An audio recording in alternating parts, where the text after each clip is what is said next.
Hi all, I would like to show you now the game between Vasilin Topalov and Aronian. It was played yesterday in the first round of the Grandmaster tournament, Morelia Linares. This tournament is a tournament that it's called Morelia Linares because the first half of the tournament is played in Mexico, in the city of Morelia, and the second half of the tournament is played in Linares, in Spain. So in the first round we see a very beautiful game by Topalov. We see a Nimzo-Indian defense, bishop b4, and knight f3 c5, the g3, the fianchetto variation. C takes d4, knight takes d4, and then knight to e4 immediately by black. Black trying to put pressure on c3 immediately. Queen to d3, and here there are actually two options for black. One is to take on c3, like happened in the game, and another one is to play queen to a5. This is also a move that has been played many times. But in this case, black chose to take on c3. By the way, if queen a5, then knight to b3 is the correct answer. And now here there are again two options for black: queen to f5 and knight takes c3. Because then the queen, if the queen is taken on a5, then black has knight to e4, and if bishop d4, d2, bishop takes d2, and now white has to take the bishop with the queen, because if the king goes to d1, then knight takes f2 is a fork, and black regains the queen. So let's go back to the game now. After queen d3, bishop takes e3 check, b takes e3, knight to c5, queen f3, d6, bishop g2, and here a continuation that has been seen before a few times is knight to d7. If here white castles, then the knight goes to e5, attacking the queen on f3. And this is actually something that well, normally we say to people that start playing chess, don't bring the queen out too early in the game because it can be attacked. And well, there are of course some exceptions, and this is one of the exceptions in this game, that Topalov does play the queen to d3 and then to f3 early in the game. But still, the advice for starting players is not to bring the queen out too early, but first to finish the development. Let's continue with the game now. Black played here e5 instead of knight to d7, and this position has been played before by Aronian, who is playing black now, but he played this position with the white pieces in 2006 against Nielsen, and in that game Aronian played here knight to b3, and he got a more or less equal position after these moves, and white won the game. But the position is quite equal now here after castles and rook b8 defending the b7 pawn. But in this game now, Topalov didn't play the knight to b3 here, but he played queen e3,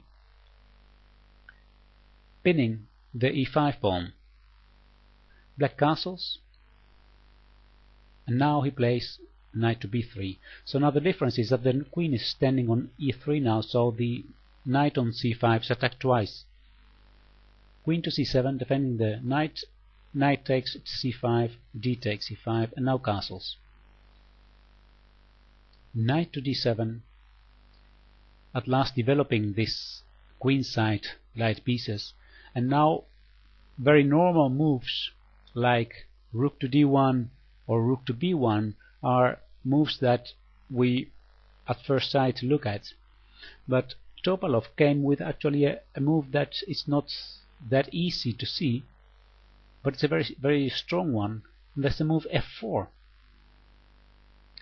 After e takes f4, rook takes f4, we see this beautiful diagonal open for the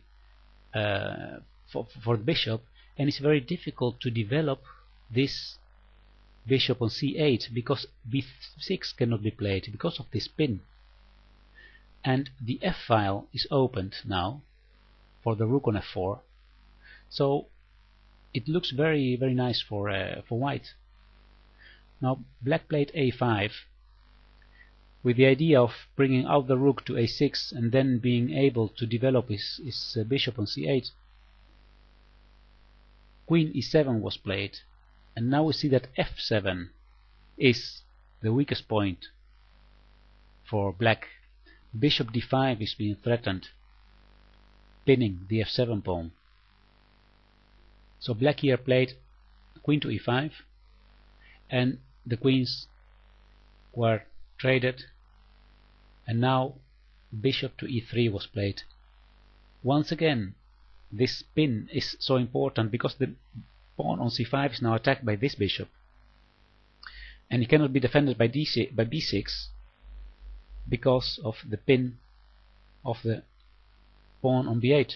So we see actually how strong now these two white bishops become, both placed on beautiful diagonals attacking the weak squares of black.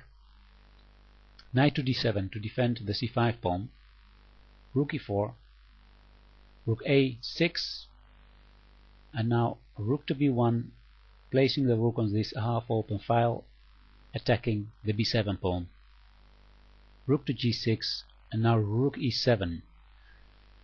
We see how active the white pieces are. The rook on e7 is on the 7th rank, this bishop attacking b7, the rook attacking b7, and the other bishop attacking the c5 square. And if we look at the black pieces, well, actually this bishop is still doing nothing, and the knight on d5 is blocking the bishop and defending his own pawn.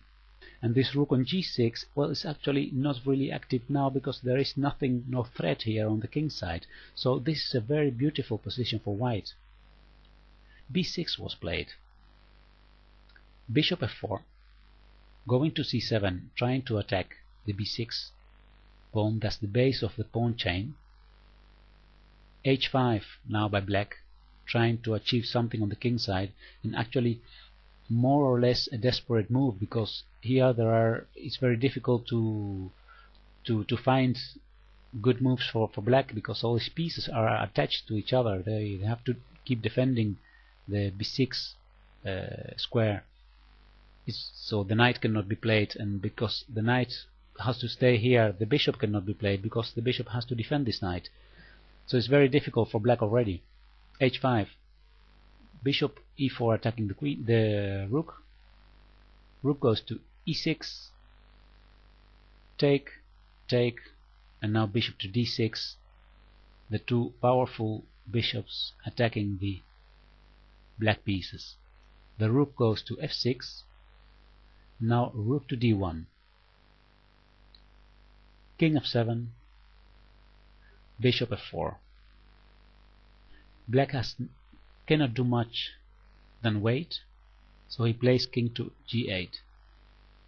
And now bishop to c7 is played. b6 is being attacked. There is not much that black can try, so Aronian decides here to wait by playing rook to f7. But now things start going really fast. After bishop to g6, we see that the rook on f7 cannot be saved anymore. In the game, Aronian played a4 here, but let's have a short look at what would happen if black tries to save this rook by playing rook to f8. In that case, bishop d6 comes, then rook to f6 to try to save the rook, and then bishop to e8, threatening to play the other bishop to e7, and that's a threat that's very strong, and it's well, impossible to hold this position for black. So what Aronian decides to do in the game is to simply give this rook on f7 by playing a4. White is not in a hurry to take the rook, so he takes first the pawn on h5, and after knight f6 he takes the rook on f7. King takes f7, and now the black position collapses completely. The pawn on b6 falls, and after this the pawn on c5 will fall as well. Bishop a6 was played, bishop takes c5, e5 by black, now a3, bishop takes e4, and here Aronian decided to resign after making this move, because the endgame is totally lost for him. So this was a very exciting first round game in this Grandmaster tournament, and we saw how important it was for white to activate his pieces, and how black had a big problem with his development. The two bishops of white were so strong that it was very, very difficult to find a way to achieve something for black. So I hope that we will get in the next rounds more exciting games in this tournament, and I hope to bring you some more videos about this. Okay, thank you very much for watching.